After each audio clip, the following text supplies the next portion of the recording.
Señor Cardenal, señoras y señores, muchas gracias por estar hoy aquí con nosotros en este acto de presentación de la encíclica Fratelli Tutti al mundo académico y universitario. Y para eso estamos en esta aula magna, aula sacra de la Universitat Abat Oliba CEU de Barcelona, con un número reducido de asistentes presenciales y además con todas aquellas personas que hayan conectado, con todos ustedes que han conectado por vía telemática. Hoy especialmente conectamos desde Barcelona con la Ciudad del Vaticano y con la ciudad de La Plata en la República Argentina. Tres ciudades hoy unidas espiritualmente gracias a la participación de Monseñor Dufay, Monseñor Fernández y el Cardenal Omeya. Muchas gracias.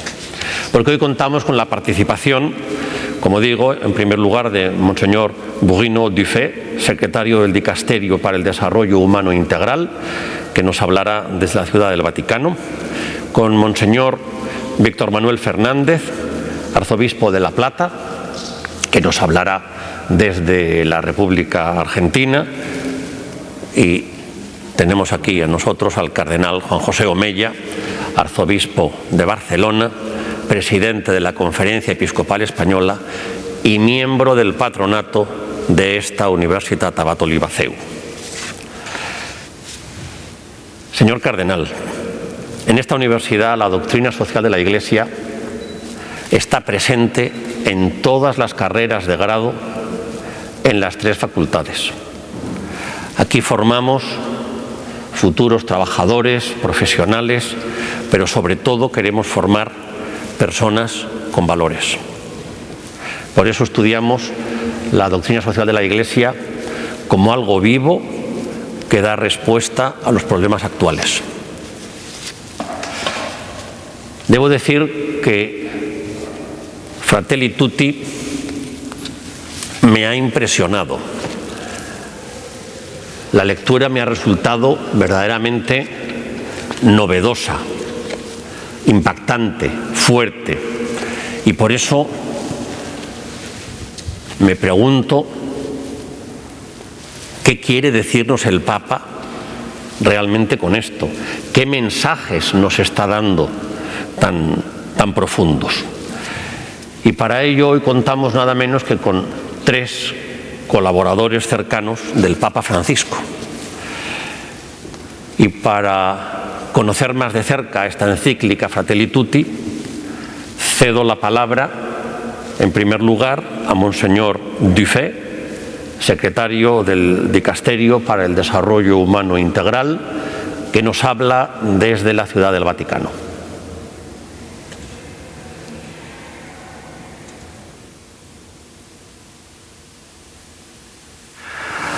Yo quisiera saludar a cada uno y a todos.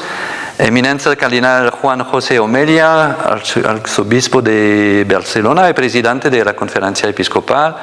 Gerencia Monseñor Víctor Manuel Fernández, arzobispo de La Plata. Y Excelencia Rector Magnífico, Dr. Rafael Rodríguez Bonga, rector de la Universidad Abat Oliba de Barcelona. Un saludo a todos los profesores, todos los estudiantes y todos los invitados.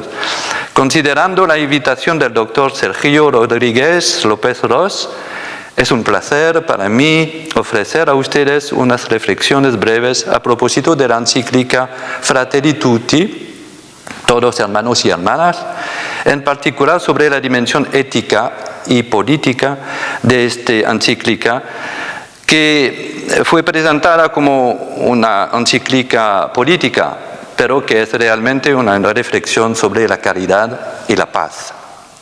Entonces, el título de mi intervención es La fraternidad, una inspiración y una renovación de nuestra vida común para la democracia y para la paz. La primera parte de mi exposición, de mi trabajo, de mi reflexión, es a partir de la figura simbólica del buen samaritano, el buen samaritano y la amistad social.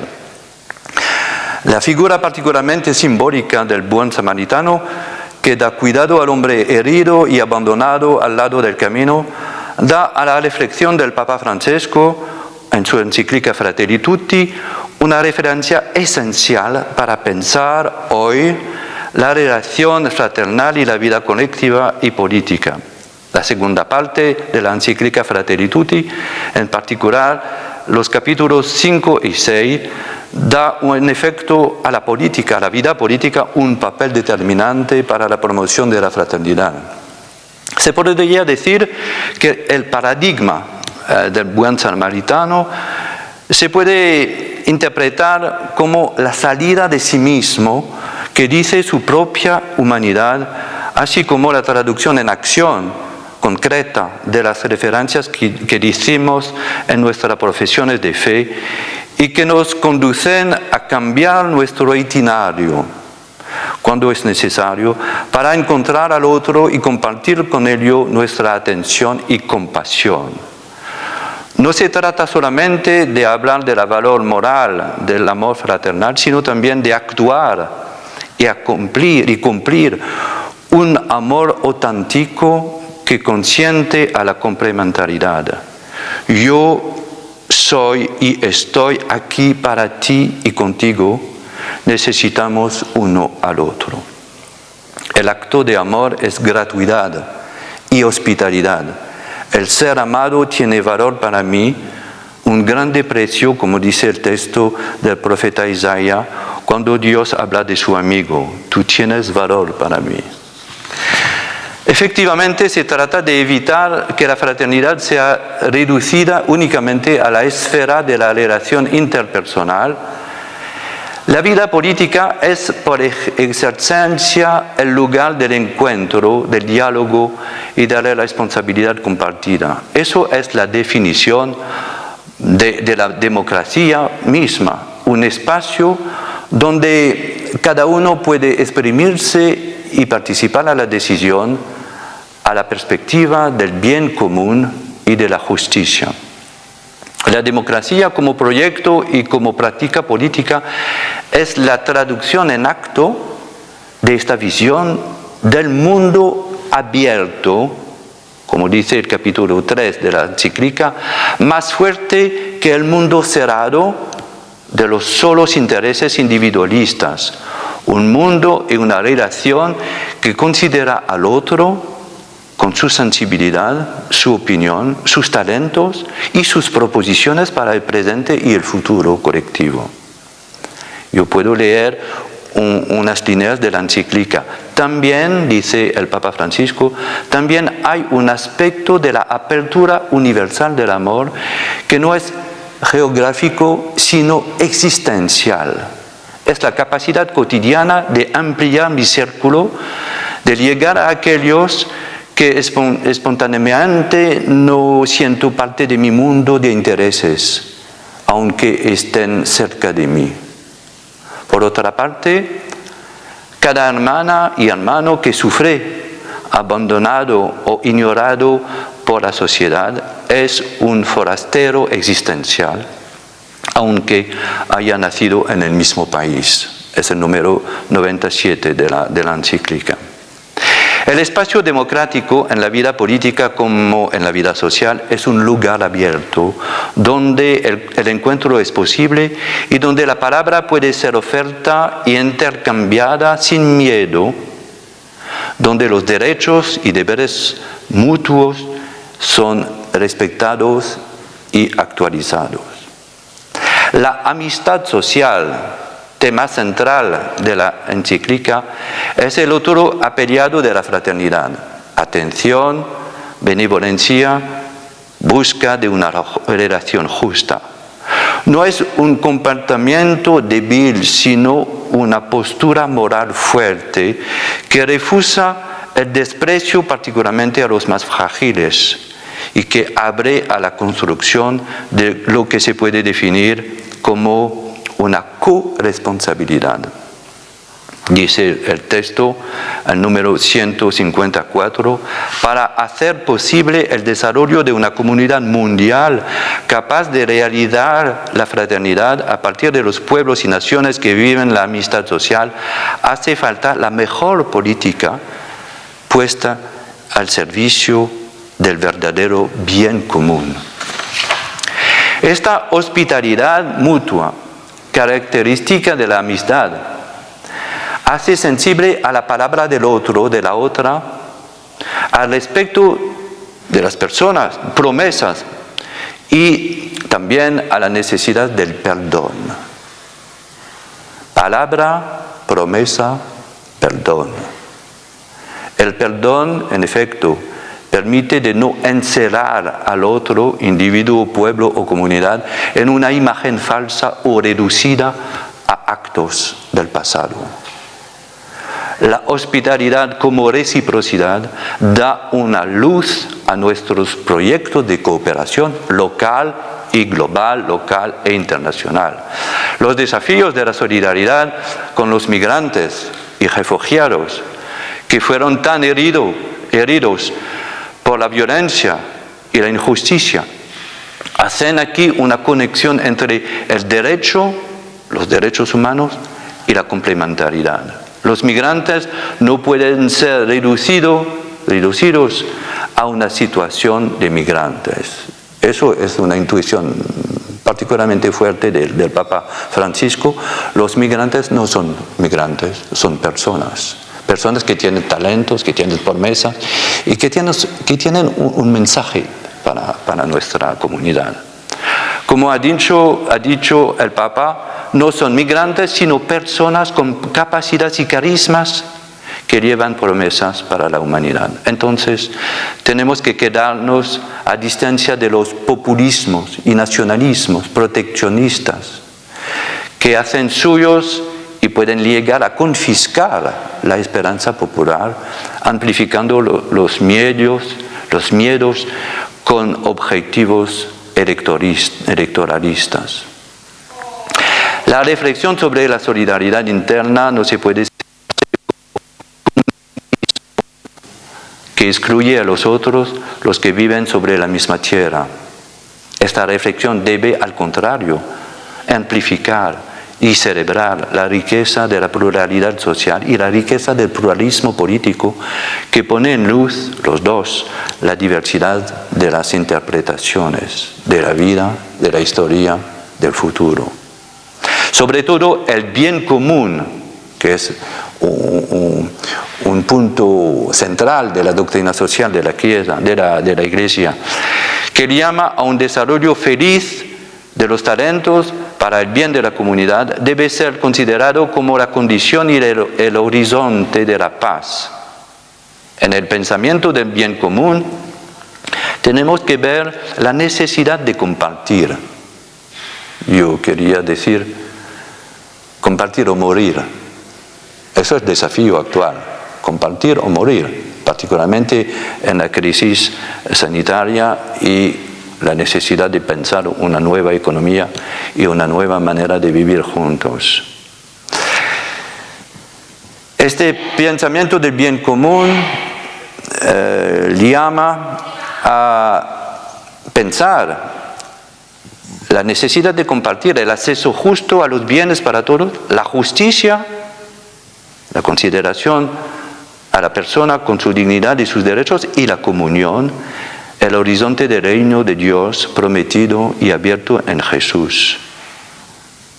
Compartir el acceso a los bienes, la justicia y la comunión. Entonces, buscar la paz es primordialmente tener cuidado de los derechos humanos, de nuestra memoria común y de nuestra esperanza. Dice el Papa, ser parte de un pueblo es formar parte de una identidad común, hecha de lazos sociales y culturales. Y eso no es algo automático, sino todo lo contrario, es un proceso lento, difícil, hacia un proyecto común. Fratelli Tutti, número 158. Hablar de un proceso que pide tiempo, A propósito de la fraternidad y de la vida colectiva, quiere decir hacer un camino moral que no haya nunca su satisfacción en el estado actual del mundo. Se trata de una participación a la conversión de las personas y de las instituciones. Las unas no pueden evoluir sin las otras, institución y persona.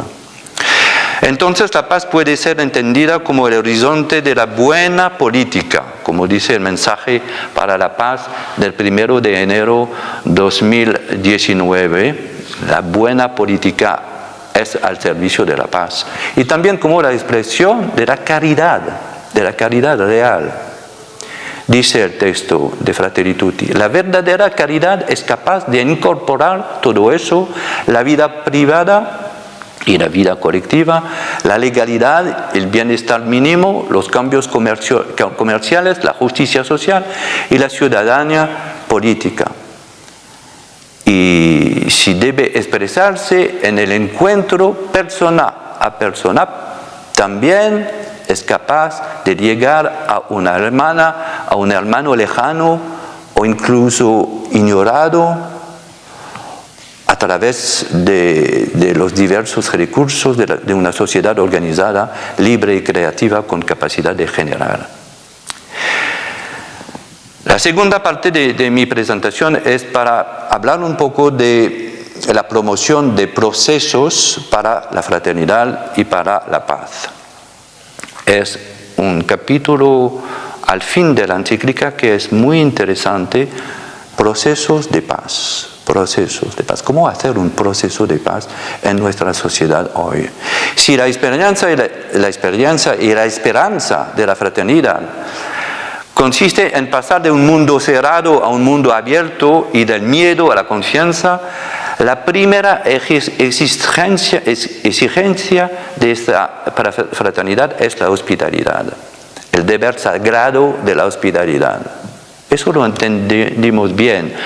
Pues la hospitalidad es el acto especial por lo cual estamos a la puerta y salimos de la casa para acoger al otro, para acoger el regalo del encuentro y el mensaje que lleva a la persona que recibimos.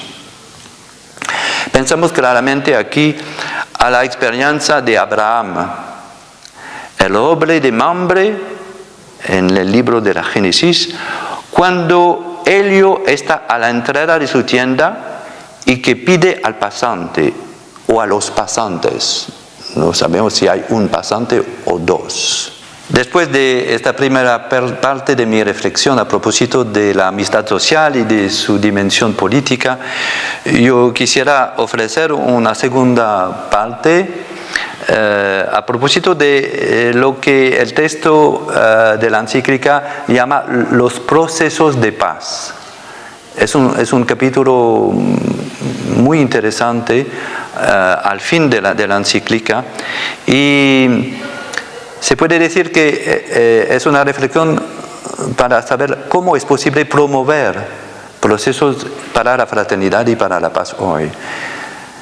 Si la experiencia y la esperanza de la fraternidad consiste en pasar de un mundo cerrado, individualista, a un mundo abierto de fraternidad y del miedo a la confianza, la primera exigencia de esta fraternidad es la hospitalidad, el deber sagrado de la hospitalidad. Eso lo entendimos bien, pues la hospitalidad es el acto especial por lo cual estamos a la puerta de la casa y salimos de la casa para acoger al otro, para acoger al regalo del encuentro y el mensaje que lleva a la persona que recibimos. Pensamos claramente aquí a la experiencia de Abraham en la Biblia, al roble de Mamre en el capítulo 18 de la Génesis. Cuando Elio está a la entrada de su tienda y que pide al pasante o a los pasantes, dos o tres, no sabemos exactamente si es un pasante o varios pasantes, pero es interesante porque Dios se manifiesta en cada uno. Y va a pedir al pasante de ofrecerle el honor de compartir con ellos su mejor cordero y la galeta que preparará con el flor de la harina. Vemos de nuevo en esta postura la alegría de identificarse, como dice el Papa Francisco, identificarse al otro, y la gratuidad que dice que el otro es precioso para nosotros. Si queremos exprimir eso con los conceptos de valor, de derechos humanos y de deberes, podremos decir que la fraternidad ofrece una dimensión de significación y realización llena a la libertad y la igualdad. Sin la fraternidad quedamos solos, con nuestra libertad individual. La fraternidad nos permite de salir de nuestra soledad para acoger a él, a ella que viene. Número 103, 107, 110 de la encíclica. Los caminos de la fraternidad se abren cuando hacemos la opción del servicio, del cuidado, de la cura, de la destinación común y compartida de los bienes creados, de la creación y de nuestra producción humana también. Así lo dijeron los padres de los primeros siglos cristianos: Basilio, Ambrosio de Milano, Agustino de Hipone. Esta destinación universal de los bienes funda y actualiza todos los otros derechos de las personas y derechos de los pueblos, para aprovechar la tierra, sus recursos y los bienes productos. La fraternidad, en su interpretación universal, da sentido y abre a una otra lógica de desarrollo humano e integral, que rompe con todo deseo de apropiarse los buenos necesarios para la vida. Es una lógica comunitaria. Un techo para todos, una tierra en común, un trabajo para cada uno, cada una, al servicio de los otros. Cuando el individualismo o los particularismos parecen incapaces de admirar las promesas que llevan a los otros, la fraternidad ofrece a los y las que viven en realidad una alegría profunda que amplifica la mirada y pone en luz la capacidad del poliedro. El poliedro es esta figura que le gusta mucho al Papa, el poliedro, porque dice que no es una esfera, sino un volumen que dice la riqueza compartida de los caminos y de las culturas. De una manera más activa, parece importante de hablar con esta encíclica de la fraternidad como camino, como un proceso de humanidad que puede realizar realmente, concretamente, la paz. En el capítulo 5 el Papa quiere precisar que se puede ayudar a una persona, pero se puede también crear procesos sociales y políticos de justicia. Los procesos o caminos de fraternidad tocan en efecto la educación, la práctica de la subsidiariedad, que es una responsabilidad compartida, y la coexistencia común. Aquí es una referencia al documento sobre la fraternidad para la paz mundial y la coexistencia común que el Papa ha cofirmado con el imam de Abu Dhabi en febrero 2019. La amistad social llama la opción primera para el diálogo: recibir y dar. Yo recibo y yo puedo dar. Entre ciudadanos, entre los actores de la vida colectiva, entre las ciencias, entre las culturas. Necesitamos de pensar y construir procesos de encuentro con benevolencia. 223, 217. Este camino de fraternidad es un camino de verdad histórica. Tenemos que ofrecer la verdad a las personas y familias heridas en su carne, en su memoria, cuando uno de sus próximos fueron maltratados o han desaparecido en luchas entre hermanos. La verdad es la condición de la reconciliación y de la paz. Hace falta sobre este punto hablar de una reconciliación, dice el Papa, proactiva.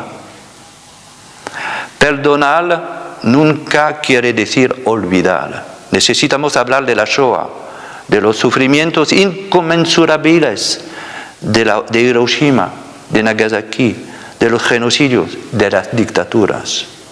Nunca olvidar, nunca relativizar, pero romper el círculo vicioso de la violencia y de su justificación ideológica. Permitir finalmente a la comunidad humana y a cada ser humano de salir de la violencia en su relación con los otros y en su corazón. No se puede hallar en efecto una justificación para la violencia y la guerra, aunque vamos a una guerra para una razón que digamos noble, no es posible dar una justificación. También a la disuasión, que no es nada sino una otra forma de amenaza. Tener armas para amenazar. O a la tenencia de armas nucleares o convencionales, pues la lógica de muerte de la guerra manifiesta el fracaso de la vida comunitaria, de la vida de la comunidad, de la vida política, del diálogo de la humanidad por sí mismo. Y la guerra, nosotros lo sabemos, deja al fin del conflicto un mundo en un estado peor que antes. No hay ninguna justificación de la guerra. El concepto de guerra justa es un concepto sin sentido porque es realmente una contradicción. El camino de paz nunca puede ser un camino de amenaza, sino un camino de construcción y a veces de reconstrucción de un mundo común. El miedo y la destrucción sistemática jamás puede solucionar el desafío que está siempre frente a nosotros de la pobreza y del subdesarrollo. En este proceso, las religiones son actores esenciales de diálogo y amistad. Ellas abren el espíritu y el corazón de los hombres a la trascendencia y al amor de Dios. Dice el texto número 277, los cristianos, nosotros cristianos, no podemos esconder que si la música del Evangelio deja de vibrar en nuestras entrañas, habremos perdido la alegría que brota de la compasión, la ternura que nace de la confianza, la capacidad de la reconciliación que tiene su fuente en sabernos siempre perdonados, enviados. Diálogo, libertad religiosa, libertad interior, escucha mutua. Eso es la llamada que se puede escuchar en el corazón de las religiones. Su dinámica participa a trazar un camino de verdad y de universalidad. Esta cultura del encuentro y de la fraternidad universal tiene sus testigos y actores en nuestra historia humana, ayer y hoy. Sus caminos y pensamientos ofrecen una fuerza espiritual para ellos y ellas que quieren asumir hoy y mañana el desafío del amor. Con Francisco de Asís, con Martin Luther King, con Desmond Tutu, con Mahatma Gandhi y también, por finir, Charles de Foucault. Ello quería convertirse en el hermano universal. Ruegue a Dios, pedía Charles de Foucault a un amigo, para que yo sea realmente el hermano de todas las almas. Ello quería ser, en definitiva, dice el Papa Francisco, el hermano universal. Pero solo identificándose a los últimos, llegó a ser hermano de todos. Y el Papa acaba su encíclica diciendo que Dios inspire este sueño a cada uno de nosotros. Amén. Es el número 286 de la encíclica Fratelli Tutti. Discúlpame para mi español, que no es perfecto, y gracias para la intención y un maravilloso tiempo de Navidad para todos. Gracias.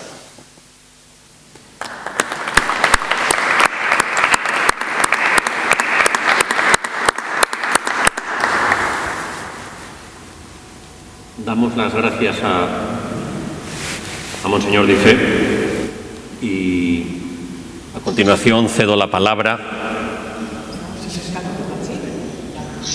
A continuación cedo la palabra a Monseñor Fernández, arzobispo de La Plata, a quien ya vemos en pantalla. Monseñor Fernández, buenos días. Le saludamos desde Barcelona y en mi condición de rector de esta Universitat Abat Olivaceu quiero expresarle la satisfacción por contar con usted también hoy en esta presentación de la Fratelli Tutti. Adelante, Monseñor Fernández.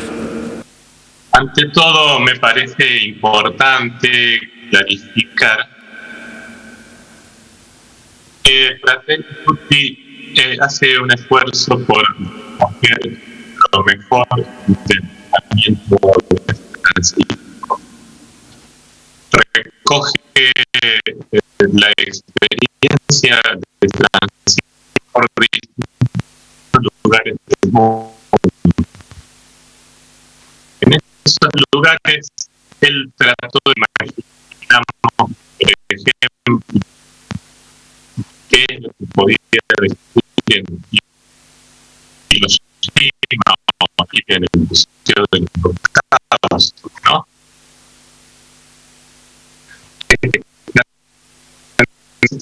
Especie de collage o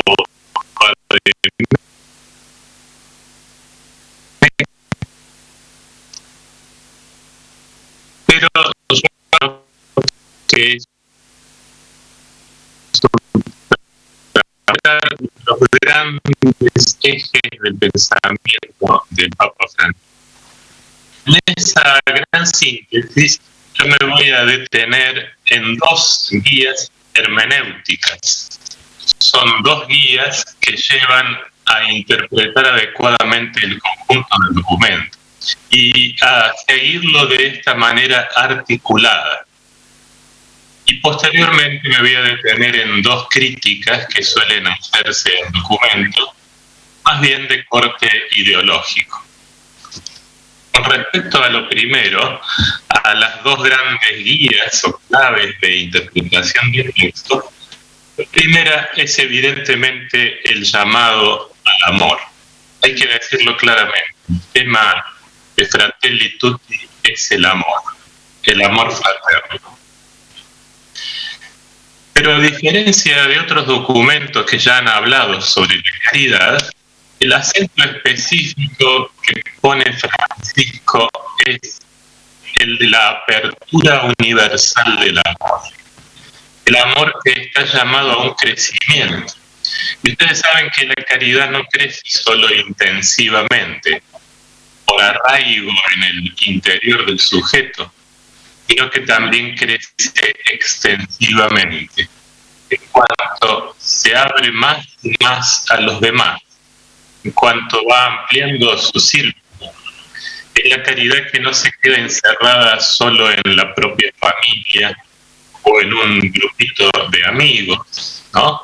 Sino que se va extendiendo más y más. Hay todo un capítulo donde Francisco elabora este llamado a la apertura creciente del amor. Y allí aparecen como modelos San Francisco de Asís al comienzo de la encíclica, Carlos de Foucauld al final de la encíclica. Francisco, porque Francisco llamaba a todos hermanos. Llamaba hermano a aquel de su propia comunidad, pero llamaba hermano también al sultán de otra religión. Francisco tenía este amor universal, este amor que se gozaba en estar abierto afectiva y efectivamente a todos. Pero al final de la encíclica, Francisco menciona también a Carlos de Foucauld. Porque Carlos de Foucauld era una persona con un fuerte llamado místico, ¿no? Él decía, cuando yo descubrí que Dios existía, entendí que solo podía vivir para Él. Y todo su camino fue ser más y más de Dios. Pero poco a poco fue sintiendo el llamado a ser hermano de todos. Y él lo escribía en sus cartas a sus amigos: por favor recen para que yo sea hermano de todos, el hermano universal. Y el Papa Francisco se pregunta: ¿cuándo logró ser el hermano universal? Y la respuesta es: cuando se unió a los últimos de la humanidad. Se metió en el fondo del desierto africano y allí se unió a los más abandonados, ahí donde no llegaba el correo, la radio, nada, ¿no? Completamente aislados e ignorados por el mundo. Cuando llegó allí y se hizo uno con los últimos, ahí se convirtió en hermano de todos. Pero por eso tenemos que entender bien cuál es el sentido de la universalidad que propone el Papa. No es la universalidad abstracta de la que hablan algunos movimientos ideológicos, ¿no? Es la universalidad concreta, que no tiene sentido geográfico, sino que se abre a ese hermano que está tirado al lado del camino, aquí en mi propia ciudad. Y por eso el llamado de Francisco a la fraternidad universal tiene una doble polaridad. Una es la apertura a todo el mundo, es la capacidad de entrar en diálogo y de dejarse enriquecer con todo el mundo. Francisco rechaza lo que podría ser una endogamia cultural, ¿no? Y entonces él menciona: el amor a lo local solo es sano y fecundo si es abierto, si se deja enriquecer, si no se cierra a nuevos mestizajes.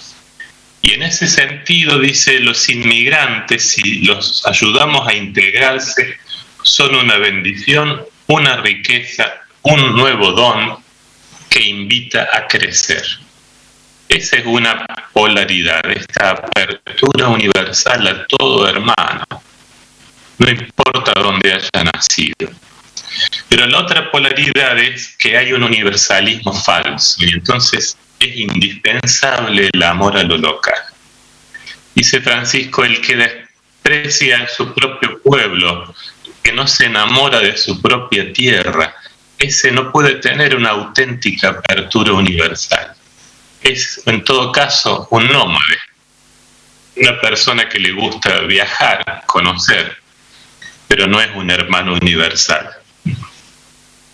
Dice Francisco: quien mira a su pueblo con desprecio establece en el mundo categorías de primera o de segunda clase.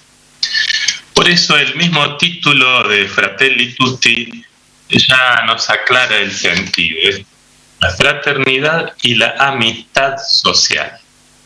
La fraternidad abierta a todos y la amistad social en la propia sociedad, en el propio pueblo.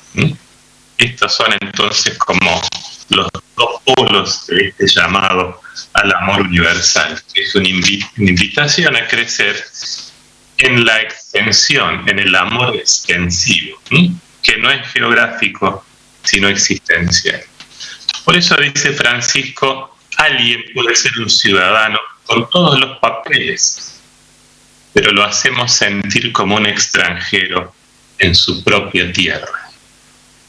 Ese es el extranjero que está en tu propia tierra, al que está llamado a abrirte.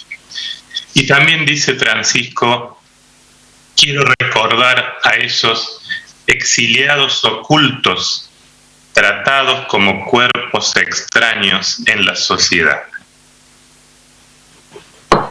Y entre esos exiliados ocultos menciona a los discapacitados.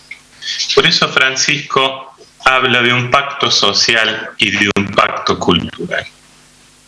Un pacto social que brota del hábito de reconocer al otro, el reconocimiento del otro, esto que han desarrollado también algunos filósofos, ¿no? La capacidad de levantar la cabeza y reconocer al otro con su valor, con sus sueños, con sus necesidades. Y a partir de allí se puede provocar un pacto social. Lo dice Francisco, no es solo social este pacto también es cultural. ¿Por qué? Porque supone valorar al otro en su cultura, supone aceptarlo en su modo de vivir la vida, en su forma de trabajar, en su estilo de luchar, en su modo de vincularse, ¿no? El otro como otro. Y por lo tanto esto supone lo que se llama también un pacto cultural. Y Francisco dice, esta apertura del amor, este amarse más y más, como le decía Pablo a sus comunidades, esta apertura nos hace bien, nos realiza como sujetos, porque estamos hechos para ese amor, porque el ser humano está creado, está conformado por el mismo Padre Dios para que se realice con ese amor. Esa es la clave, ese es el secreto de una verdadera existencia humana, como dice Francisco en el punto 87 de Fratelli Tutti. Ahora, en este llamado al amor, en la encíclica hay 2 capítulos dedicados al encuentro y al reencuentro. Hay todo un capítulo que invita a la conversación, al diálogo, a tejer lazos en la sociedad. Y Francisco se lo dice también a los políticos, ¿no? Esta es parte de su misión. Romper estas grietas que nos separan, ¿no? Rellenar esos barrancos que nos separan y buscar puntos de contacto. Aún aquellas líneas políticas que parecen opuestas, que no pueden dialogar, por lo menos pueden conversar. Saben, la conversación no se le niega a nadie. Y en esa conversación pueden llegar a descubrir que hay 2 cosas que preocupan a ambos. Hay 2 temas que apasionan a ambos. ¿Y por qué entonces no crear un plan de trabajo a mediano plazo que los involucre a todos y que los apasione a todos en esos 2 puntos para el bien común del pueblo, ¿no? El encuentro, dice Francisco. El encuentro que es una artesanía y una arquitectura. Una artesanía porque se construye en lo cotidiano, en una conversación, en un saludo amable, en un gesto. Y una arquitectura porque también supone una vocación política y un proyecto político. Artesanía y arquitectura del encuentro. Pero Francisco dedica un capítulo siguiente al reencuentro. Y entonces menciona todas las grandes divisiones que se han provocado en la humanidad. Las guerras, las situaciones que en varios países han partido en 2 a la sociedad.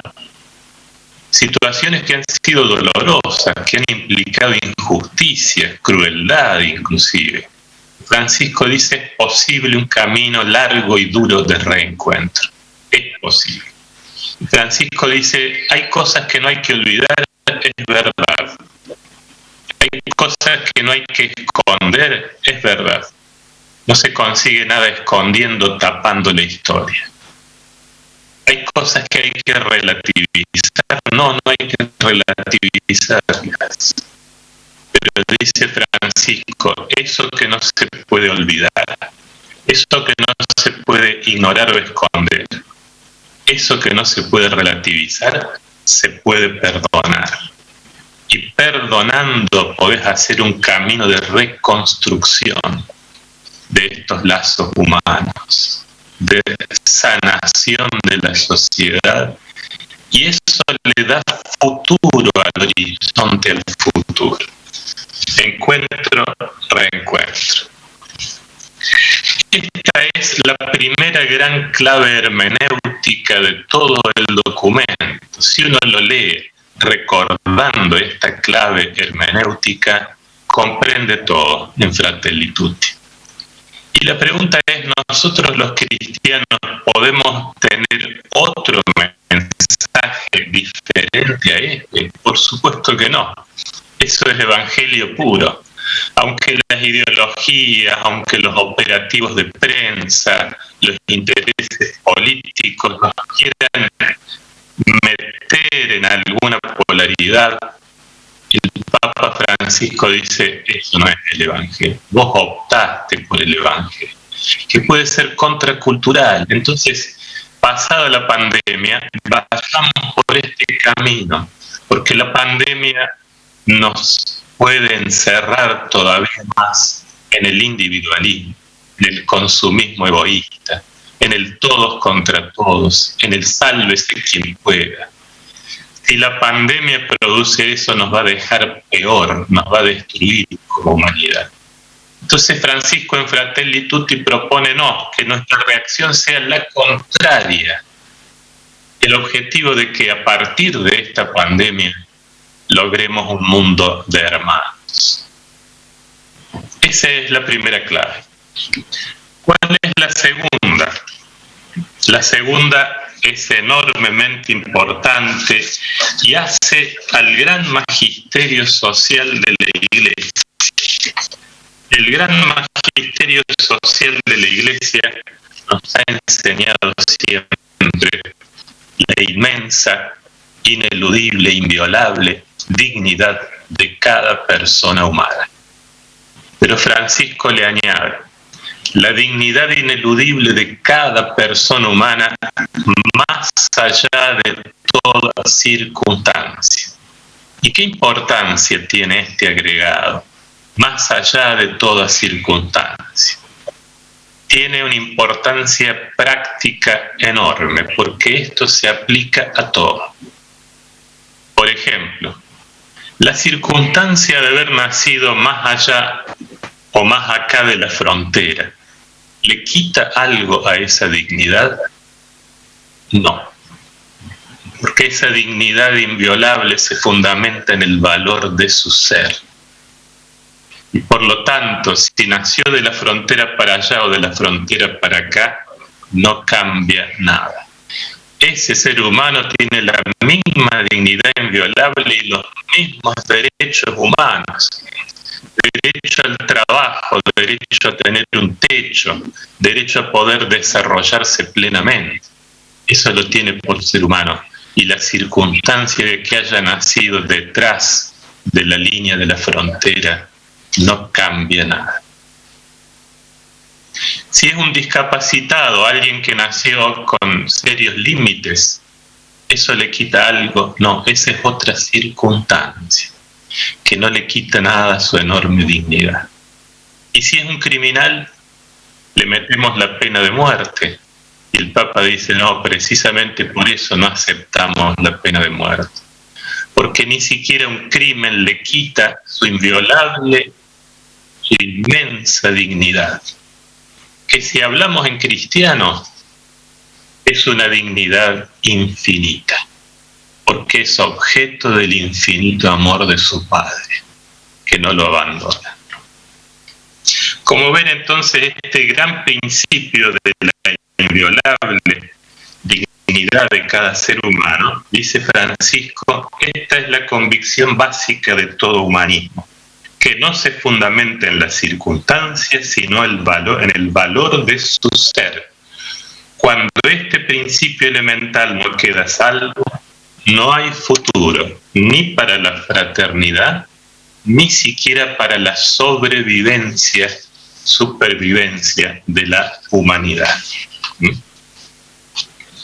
Ahora yo les quiero mostrar brevemente, tomando el texto de la encíclica, cómo este gran principio es como un hilo que va cosiendo todo el documento y le da unidad. Les voy a poner solo algunos ejemplos del texto mismo. Por ejemplo, en el punto 22, dice Francisco: encontramos numerosas contradicciones hoy que nos llevan a preguntarnos si verdaderamente la igual dignidad de todos los seres humanos que se proclamó hace 70 años es reconocida y promovida en todas las circunstancias. Como ven, la expresión en todas las circunstancias es clave.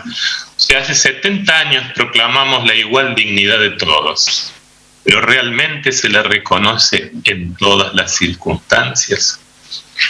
Esa es la pregunta. Después vamos al punto 39.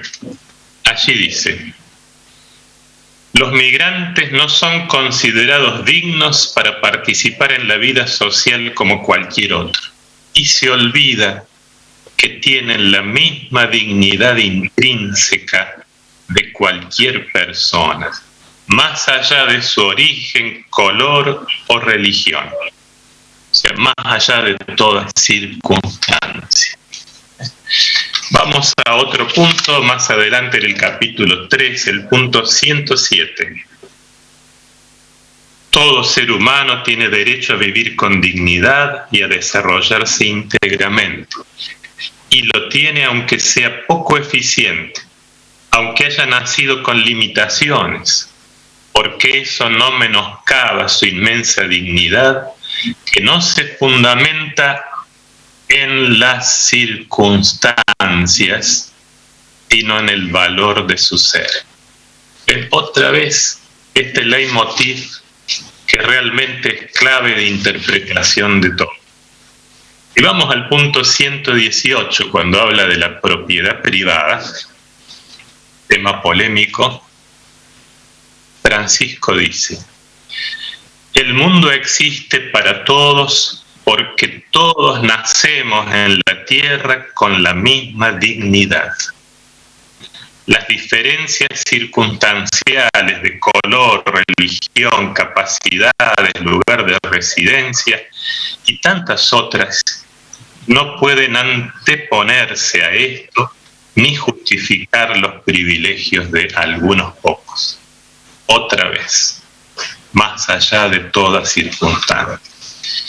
Y vamos más adelante, les voy a leer en el punto 213, capítulo 6. Un texto denso. Si hay que respetar en toda situación la dignidad ajena, es porque nosotros no inventamos la dignidad de los demás, sino porque hay efectivamente en ellos un valor que supera todas las circunstancias. Es una verdad que responde a la naturaleza humana más allá de todo cambio cultural. Y un último ejemplo, pero podría ponerles 30 ejemplos explícitos del texto de la encíclica. Vamos al punto 269. Es posible reconocer la inalienable dignidad de todo ser humano y aceptar que tenga un lugar en este universo, ya que si no se lo niego al peor de los criminales, no se lo negaré a nadie y daré a todos la posibilidad de compartir conmigo este planeta, ni siquiera al peor de los criminales. Como ven, con estos ejemplos está claro cuáles son las dos claves hermenéuticas que atraviesan todo el documento, lo van como tejiendo, ¿no? Y nos permiten entender articuladamente este pensamiento social de Francisco. Y ahora, brevemente, me voy a referir a dos grandes críticas ideológicas que se presentaron a la encíclica. La primera viene de sectores neoliberales. La segunda viene del tradicionalismo católico, que lo que hacen es tomar citas parciales del Papa, sacarlas de su contexto y olvidar que a Francisco solo se lo entiende cuando uno lo lee directamente e íntegramente. Directa e íntegramente. Si no, no se lo entiende. Entonces, ¿cuáles son, por ejemplo, las críticas, sintéticamente hablando, que vienen del sector neoliberal? Dicen, el Papa no alienta el trabajo. El Papa lo que pide es repartirle a los pobres, que se queden durmiendo en un sofá sin hacer nada. Eso no fomenta la cultura del trabajo, fomenta la dejadez. Y además el Papa pretende distribuir sin producir. No alienta la producción, el desarrollo empresario. Esta es la crítica del neoliberalismo. Pero yo les quiero demostrar con el texto que el Papa dice exactamente lo contrario de lo que ellos afirman. Y uno se pregunta por qué le hacen decir algo tan grosero cuando el texto dice lo contrario. Y yo digo, o por ineptitud, no saber leer, o por mala leche. Con respecto al trabajo, ¿qué dice Francisco en Fratelli Tutti? Textualmente, dice, el gran tema es el trabajo. Dice, el trabajo es la mejor ayuda para un pobre. La mejor ayuda para un pobre. El Papa dice textualmente, ayudar a los pobres con dinero debe ser siempre una solución provisoria. No es repartir y repartir. Esto es provisorio por una urgencia. El objetivo, dice, es el trabajo. Otra frase textual. No existe peor pobreza que aquella que priva del trabajo y de la dignidad del trabajo. La peor pobreza es no trabajar. Y después dice el Papa, esto no solo para ganar dinero, sino porque el trabajo es un cauce para el crecimiento personal. Entonces, como les digo, si el Papa dice los subsidios deben ser provisorios, la mejor ayuda para el pobre es el trabajo, la peor pobreza es no tener trabajo. ¿Quién puede ser tan tonto como para decir que el Papa no alienta el trabajo? Leámoslo directamente. El Papa es fanático del trabajo, porque al Papa le gusta promover que cada uno pueda desarrollar sus dones, que cada uno pueda crecer a partir de su esfuerzo. Esa es su cultura y eso es lo que él hizo toda la vida. Es un hombre de un trabajo incansable. Y nunca le gustó ver a sus sacerdotes cuando estaba en Buenos Aires desganados o poco esforzados. Lo mismo vale para su pensamiento social. El trabajo para él es el gran tema. Entonces no le hagan decir cualquier cosa. Y los católicos tampoco permitamos que basuren al Papa haciéndole decir cualquier locura. Vayamos al texto y mostremos el texto. El otro día un periodista en Argentina, uno entre tantos otros, escribió esto que les voy a leer. El Papa en toda su encíclica no dedica un solo párrafo a la creación de riqueza, como si Dios la entregara por milagro. Tampoco habla de la inteligencia humana. Pregona que hay que disponer de los productos, pero no respeta la fuente que los produce. Fíjense, dice que en ningún momento de la encíclica menciona la creación de la riqueza. Yo les voy a pedir que lean el punto 123. Escuchen lo que dice el punto 123, porque parece mentira. Dice, la actividad de los empresarios es una noble vocación. ¿Para qué? Dice, orientada a producir riqueza. ahí está lo que este señor dice que el Papa no menciona. Noble vocación orientada a producir riqueza. Dios nos promueve para que desarrollemos las capacidades nuestras y del universo lleno de potencialidades, para promover el progreso. Y esto incluye fomentar las capacidades económicas y tecnológicas. ¿Para qué?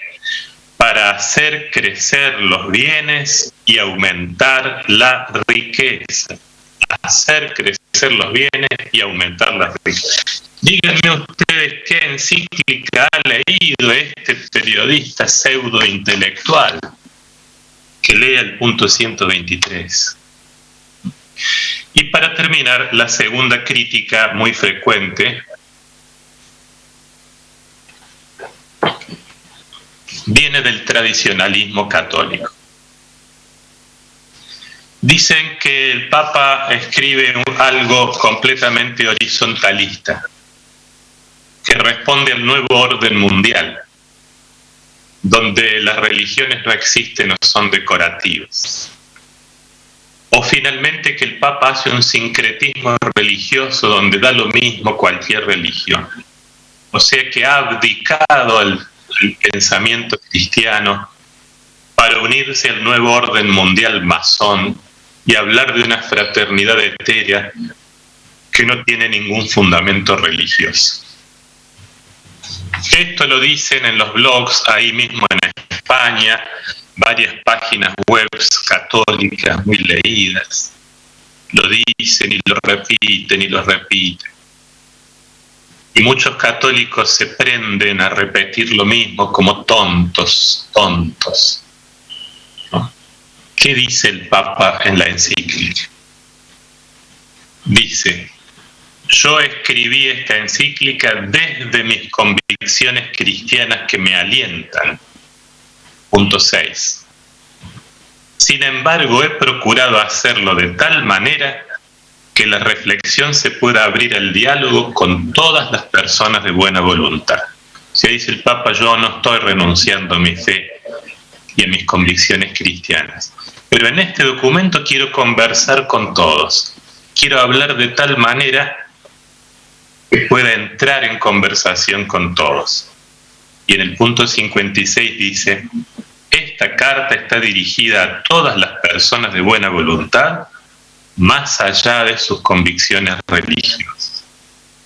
Si vos querés que el Papa hable de la santidad, no le pidas que lo hable en un documento donde quiera entrar en diálogo con los agnósticos, con los ateos, con todos. Si querés sobre la santidad, anda a leer Gaudete et Exsultate, que el Papa escribió para alentar el deseo de la santidad. Lo tenés en Gaudete et Exsultate. Si querés que hable de la evangelización y del querigma, anda a Evangelii Gaudium. Si querés que hable de la formación cristiana de los jóvenes, anda a leer Christus Vivit. No caigamos en la fragmentación y en el inmediatismo del mundo, que si vos decís algo en esa frase tenés que decirlo todo. No. Estamos suponiendo todo el magisterio de Francisco. Pero además, a quienes dicen que acá no entra Dios, que esto es una fraternidad horizontalista, les voy a leer, por favor, textual, punto 272. Los creyentes pensamos que sin una apertura al Padre de todos, no habrá razones sólidas y estables para la fraternidad. Sin el Padre no hay razones estables para la fraternidad.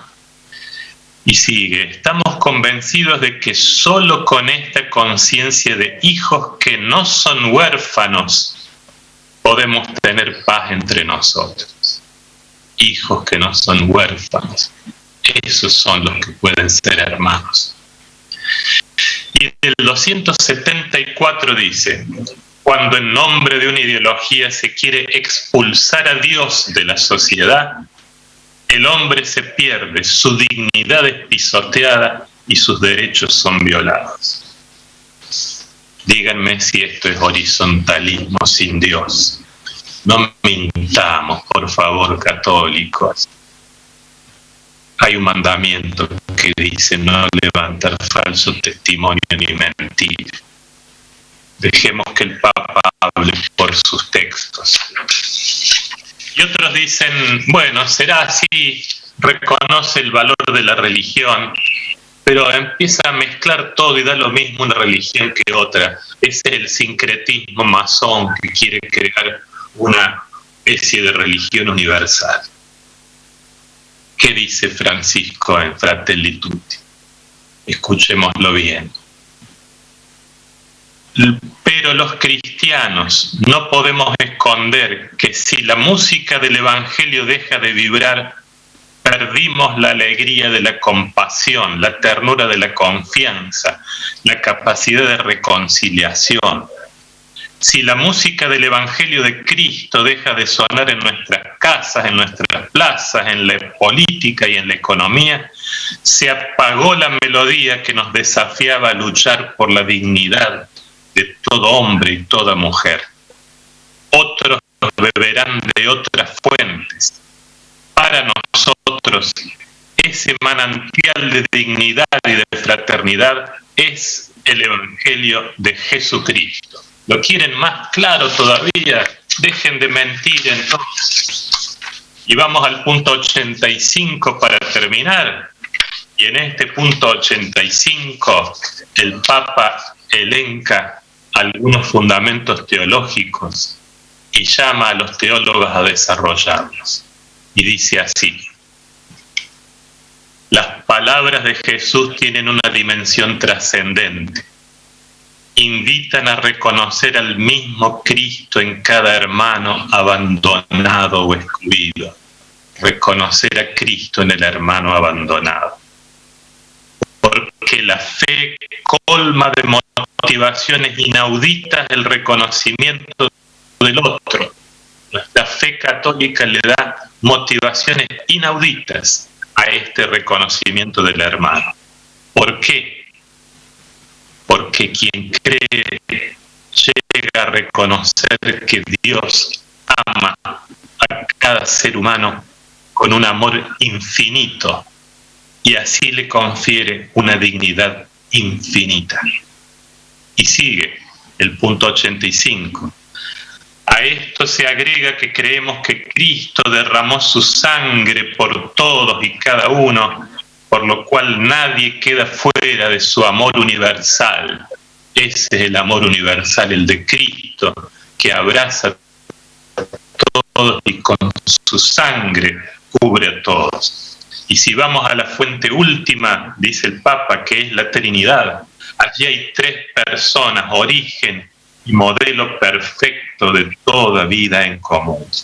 Aquí están las últimas razones teológicas de la fraternidad. Pero no le pidan al Papa que hable en todo el documento de la virginidad de María, que hable de un montón de temas escatológicos, cuando su tema acá es el llamado a la fraternidad, a reconstruir la hermandad después de una pandemia que corre el riesgo de destrozar al mundo. Entonces recojamos este llamado de Francisco, porque es un llamado casi desesperado a decir: convirtámonos, empecemos a reconocer en cada ser humano un hermano, luchemos juntos en la misma barca y solo así tendremos una salida. Muchas gracias.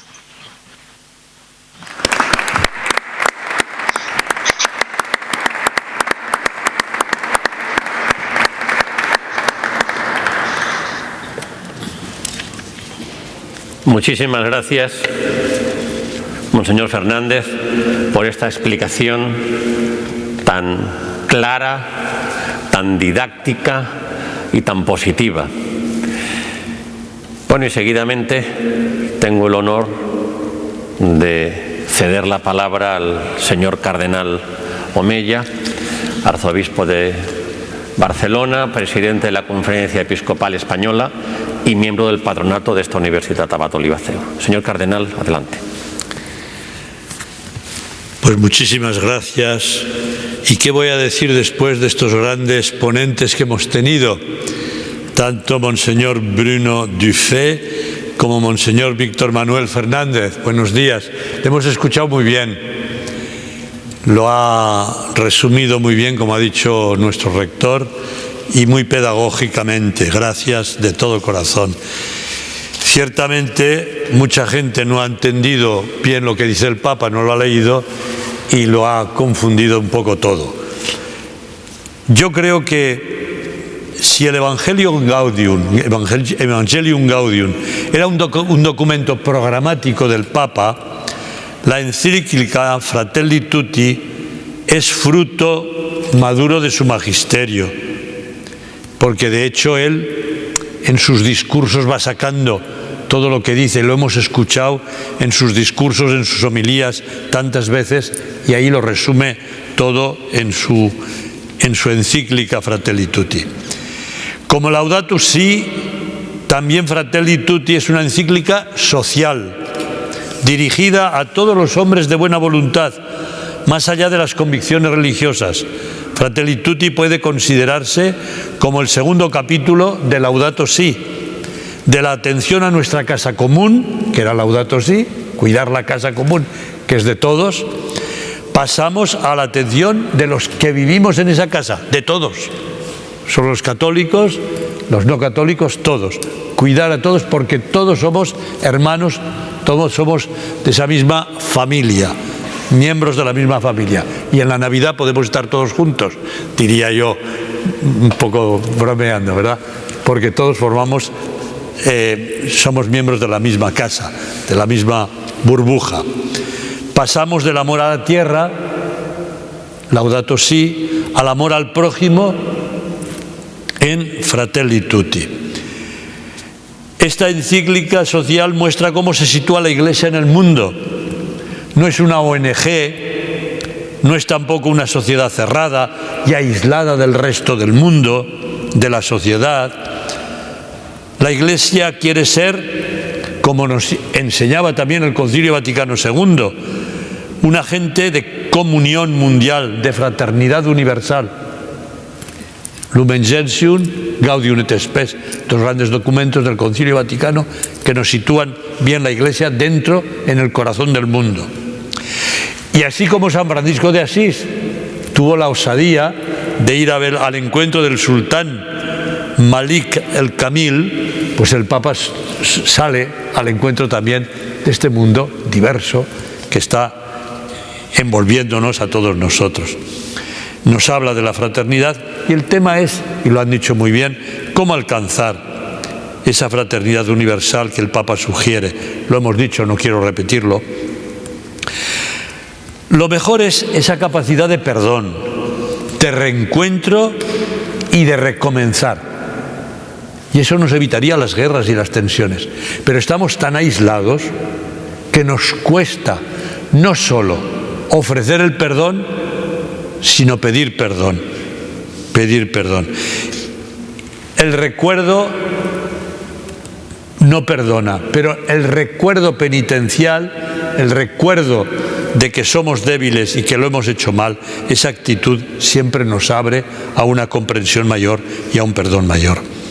Luego es fundamental el diálogo en la verdad, nos lo decían y nos lo repetían muy bien los dos ponentes anteriores. Y han puesto, lo han recordado, ese icono precioso del buen samaritano que hemos escuchado tantas veces, el buen samaritano. El buen samaritano que se encuentra al hermano que tiene la misma dignidad que yo, sea de la cultura que sea, de la circunstancia que sea, nos decía Monseñor Víctor Manuel Fernández, es mi hermano simplemente por ser humano y encima por ser hijo de Dios.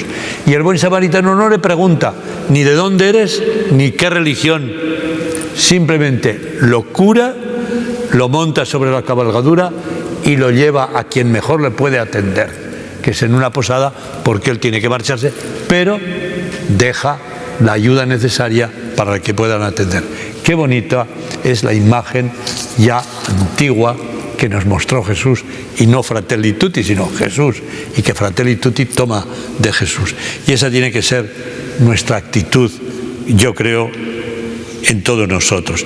Y hagamos un examen de conciencia, como nos invitaba también Monseñor Fernández desde la Fratelli Tutti, para ver si esas enseñanzas de verdad somos capaces de vivirlas. Y yo no quisiera alargarme porque ya es la hora y hay que cumplir, pero permitidme, ya me conocéis, que cuente no la Fratelli Tutti, sino un pequeño cuento que nos puede ayudar a resumir esta Fratelli Tutti. Es un cuento que se titula El puente. Dice así, y puede ser el resumen de todo lo que hemos oído y de lo que hemos leído o leeremos en la Fratelli Tutti, que merece la pena leerse. Es muy larga, pero es muy del lenguaje que llega al corazón. Dice que había una vez dos hermanos, Tomás y Javier. Vivían uno al frente del otro en dos casas en una hermosa campiña.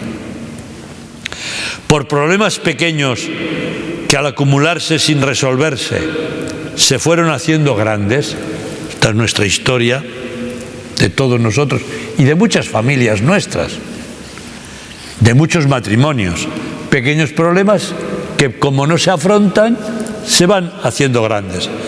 Los hermanos dejaron de hablarse, incluso evitaban cruzarse en el camino. Cierto día llegó a la casa de Tomás un carpintero y le preguntó si tendría trabajo para él. Tomás le contestó: ¿ve usted esta madera que está cerca de aquel riachuelo? Pues la he cortado ayer. Mi hermano Javier vive enfrente y a causa de nuestra enemistad desvió ese arroyo para separarnos definitivamente. Así que yo no quiero ver más su casa.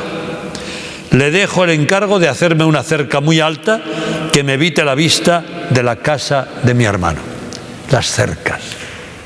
¿Cuántas cercas conocemos ya en este momento en el mundo para evitar el encuentro entre hermanos, hijos del mismo Dios, hermanos en la misma casa común que es la tierra? No cito, porque los tenemos todos en la cabeza. Tomás se fue al pueblo y no regresó sino hasta bien entrada la noche. ¿Cuál no sería su sorpresa al llegar a su casa cuando, en vez de una cerca, encontró que el carpintero había construido un hermoso puente que unía las dos partes de la campiña? Sin poder hablar, de pronto se vio de enfrente suyo a su hermano, que en ese momento estaba atravesando el puente con una sonrisa. Tomás, hermano mío, no puedo creer que hayas construido este puente, habiendo sido yo el que te ofendió, desviando el río. Y tantas otras veces. Vengo a pedirte perdón. Los dos hermanos se abrazaron. Cuando Tomás se dio cuenta de que el carpintero se alejaba, le dijo: buen hombre, ¿cuánto te debo? ¿Por qué no te quedas? No, gracias, contestó el carpintero. Tengo muchos puentes que construir. Quizás la invitación del Papa sea que nosotros seamos esos carpinteros que vayamos construyendo puentes en nuestra propia vida, en nuestra propia casa, en nuestro lugar de trabajo, en nuestra sociedad de hoy, y hagamos de esta tierra, como decían también, y el Papa repetía, como Carlos de Foucault, el hermano universal de todos los hombres, pero especialmente haciéndonos hermanos de los más pobres. Y pobreza no es solamente no tener dinero, pobreza es estar solo y encima necesitado y sentirse realmente abandonado. Ojalá seamos constructores de eso, ya que vosotros aquí también, como decía el rector, habéis introducido en todos los cursos y en todas las asignaturas, ¿verdad? No digo en todas las facultades de la universidad, la doctrina social de la Iglesia, que a eso nos invita desde el Evangelio. Muchas gracias.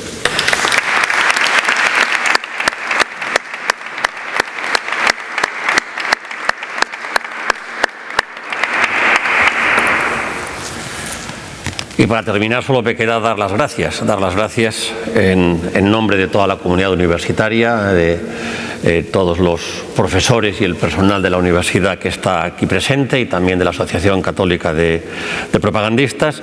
Como rector de esta Universitat Abat Oliba CEU, señor cardenal, muchísimas gracias. Muchas gracias también a Monseñor Dufay y Monseñor Fernández, que se han conectado desde la Ciudad del Vaticano y desde la Ciudad de La Plata, en la Argentina.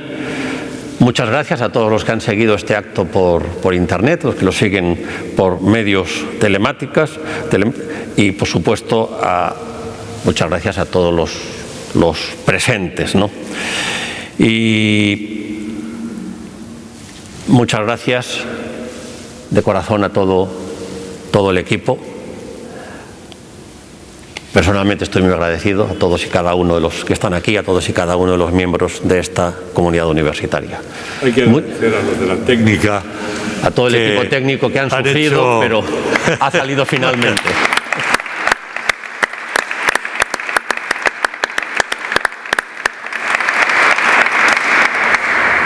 Muchas gracias y feliz Navidad.